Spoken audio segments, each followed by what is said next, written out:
Could you be taking your health for granted? What's going on, fam? DrSean here. We got to have this talk today.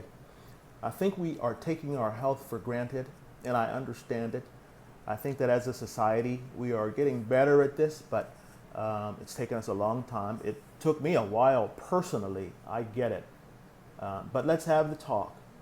My talk started way back when I was growing up.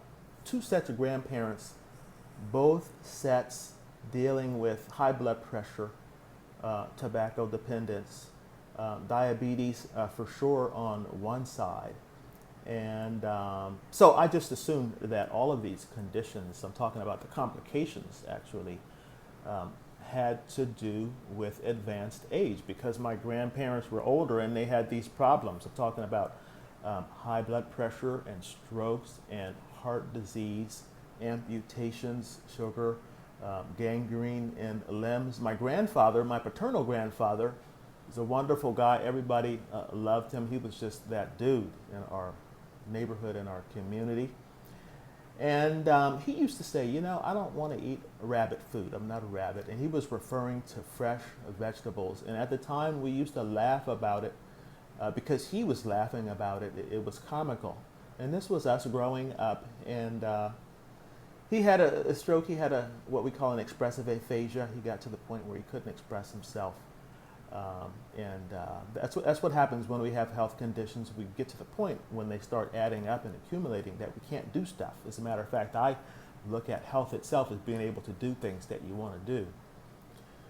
Well, I suggest, looking back, that these people early in my life contributed to my wanting to be a physician and save people from the conditions that they found themselves in. You know, I'm thinking that most of it is due to just purely bad luck. But as a young physician, I started asking myself, especially when I realized that we don't really have that many medications when it comes down to reversing any problems. I'm talking about you can't reverse a stroke that has already occurred like yesterday, generally, right? And so people have already suffered. And what can you do? Then we go into prevention mode. And so I started asking myself some deep questions now as a young physician. What is it that we can do? And I ended up changing my diet, controlling my food intake, and looking at what I was doing very closely, having some conversations with my family. I remember one time saying that, you know what, I don't think we should have potatoes and rice in the same meal. I just don't think it's a good idea. I know a lot better now, but that's what health is about, right? Learning and, becoming more aware. And so I started focusing on this. I started having more fresh vegetables. I started enjoying them. Now I enjoy them a whole lot. They're my preferred.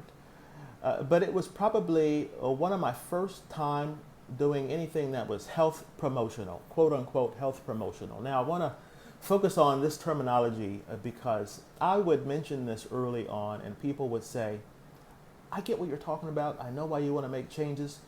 You want to go into prevention. That makes sense. And the term prevention wasn't sitting right with me because it wasn't right. I wanted to go into health promotion because if we are not promoting our health, if we're not doing something to advance our health, get better, or at least maintain, what do you think is happening to our health? We're acquiring chronic conditions over time, and many of them are what we are treating. It's what's filling our hospitals from day to day. We are mostly accepting what has been handed down by our ancestors, and we don't have to. So today, I really want you to focus on health promotion. Ask these questions. Sit down with your folks that you care for and that care for you. What is it that we can do to promote our health? What is it? Something small, something that you do on a regular basis.